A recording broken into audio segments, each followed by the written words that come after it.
राजस्व मंत्री आम सान भाई सदृश ताकू कौन कहबी आगुरी राजस्व मंत्री कही तीन दिन भितर क्षय क्षति समीक्षा हे एवं पंचम दिन में क्षय क्षति माने आकलन करिकी क्षतिपूरण प्रदान करा जिवो। आज से अवधि सरीगला कौन मन पकई दौची से अवधि सरीगले कौन है बर्तमान से विषय कहीं चाषी मैंने क्षतिपूरण पाइले ना आउ केते दिन से पाइबे ताकू आग स्पष्ट कर जो मुहरे गोटाए कथा कही भल से कनसर्न माने पिला ए विषय बहुत आवेग अच्छी मु जानी पारुछि किंतु से निजे कही तीन दिन में क्षय क्षतिर समीक्षा हे पंचम दिन सुधा दिज्व। आज से अवधि सरीगला एवं से अवस्था भितर से कार्यक्रम कही जो विषय से कहते आमर जो कंपनी मान को छाड़े ना मोर सरकार को प्रश्न होची आजिका दिन में समस्त चाषी फसल बीमार पंजीभुक्त होता उचित कारण नवीन पट्टनायक 1 टंका प्रीमियम रे फसल बीमा आरंभ करते तेणु बर्तमान बीमा कंपनी माने धरा छुआ दौना ये है जनसाधारण भितर धारणा तेणु तागिद कले कि प्रत्येक वर्ष 3टी मीटिंग बाय दिस टाइम सरी जाए क्यों बीमा कंपनी मान को तलब कर जनातु आमर तो 6टा जोन अच्छी ना कौटी कौ कंपनी माने अच्छा चाषी मान को अवगत करूँ सरकार एम कोहल नीति कौन कर सहयोग न कर समीक्षा कर आमको जवाब देवे कि नहीं विरुद्ध में फौजदारी मकदमा करेंगे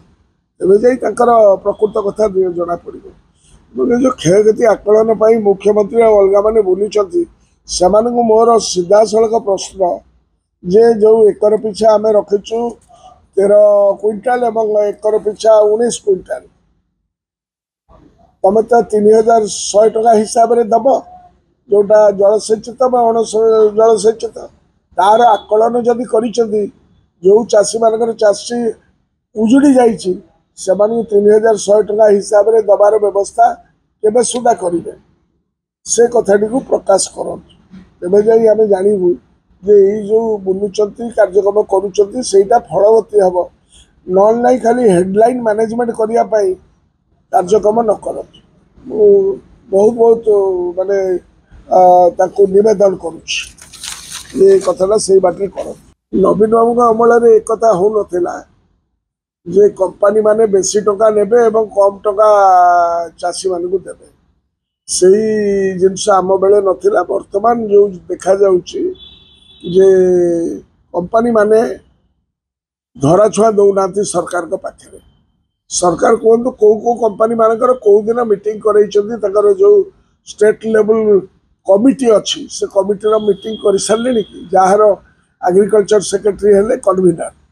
से विषय तो कौन से प्रकाश पाऊना नवीन बाबू लीडर ऑफ अपोजिशन 24 वर्षर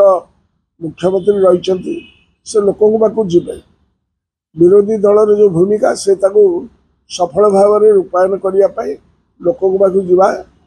उचित नहले जो घोड़ निदर शोते आम जदि ये विषय प्रसंग को विरोधी दलर विधायक हिसाब से उठे न था आज हेतु तो एमाने मीटिंग कर न था कारण आम 3 दिन तले कही मुख्यमंत्री कौन पाई मीटिंग नौ परदिन टू एम सक्रिय हेले ना आगुरी सक्रिय ना ओडावासी ओडा चाषी सब जानी सारे आम विरोधी दलर कार्यक्रम करुचु से जिते माने अवहेला कले आम छाड़बुनु सरकार एपर्यंत कहीं धान किणा तथा धान क्षय क्षति उपर उच्चस्तरीय मीटिंग न कर विषय प्रसंग मुझे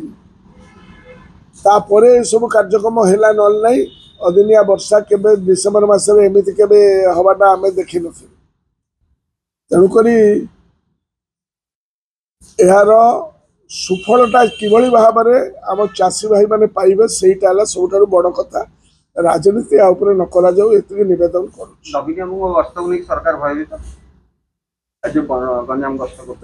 पचारे जना पड़ो। ତାକୁ ଯାଇ ପଚାରିବା ଦରକାର। ତେବେ ଆମେ ଘରେ ଶୋଇକିନା ରହିବୁ ଯିବୁ ନାହିଁ, ତୁମେ କାର୍ଯ୍ୟକ୍ରମ କରିବ ନାହିଁ, ସେ ବିଷୟଟିକୁ ଯଦି ଉଠେଇବେ ଲିଡର ଅଫ୍ ଅପୋଜିସନ୍, ମୁଁ କହିବା କଥା ଏସବୁ ବିଷୟରେ କୌଣସି ରାଜନୀତି ନ କରି ହାତ ଯୋଡ଼ି ନିବେଦନ କରିବି, ଇଏ ଗୋଟାଏ ଦୁଃଖଦ ଅବସ୍ଥା ବର୍ତ୍ତମାନ ଚାଷୀମାନଙ୍କ ପାଇଁ, ଚାଷୀମାନଙ୍କ ପାଇଁ। ବର୍ତ୍ତମାନ ଆଗାମୀ ଦିନରେ ଯେଉଁ ତମେ ଚାଉଳକୁ ମାନେ ଧାନକୁ କନଭର୍ଟ କରୁଥିଲ ଚାଉଳରେ ମିଲରମାନଙ୍କ ଜରିଆରେ, ଏବଂ ସେଟା ପିଡିଏସ୍ ସିଷ୍ଟମ ଭିତରକୁ ଆସୁଥିଲା, ସେ ସାଇକେଲ ଭାଙ୍ଗି ଯାଇଛି। ସରକାର ଯତ୍ନବାନ ହୁଅନ୍ତୁ ସେ ସାଇକେଲଟାକୁ ଫେରେଇ ଆଣିବା ପାଇଁ। ଏତେ ସ୍ଲୋ କଲେକ୍ସନ ହେଉଛି ଧାନ, ସେଇଟାକୁ ଯଦି ତୁରନ୍ତ ନ କରିବେ ରବି ଫସଲ ଉପରେ ତାର ସୁଦୂର ପ୍ରଭାବୀ ମାନେ ପ୍ରତିଫଳନ ହେବ। ସେଇଟା ହେଲା ବଡ଼ କଥା। ଚାଷୀମାନଙ୍କର ଦୁର୍ଦ୍ଦଶାକୁ ନେଇକି ରାଜନୀତି ନ କରନ୍ତୁ, ଏତିକି ନିବେଦନ କରିବି ମୁଖ୍ୟମନ୍ତ୍ରୀ ଏବଂ ତାଙ୍କର ପରିଷଦ ମନ୍ତ୍ରୀ ପରିଷଦର ସମସ୍ତ ଭାଇମାନଙ୍କୁ ଯେ ଟିକେ ସମ୍ବେଦନଶୀଳ ହୁଅନ୍ତୁ, ସମସ୍ୟାଟାକୁ ଟିକେ ବୁଝନ୍ତୁ, ଏତିକି ନିବେଦନ।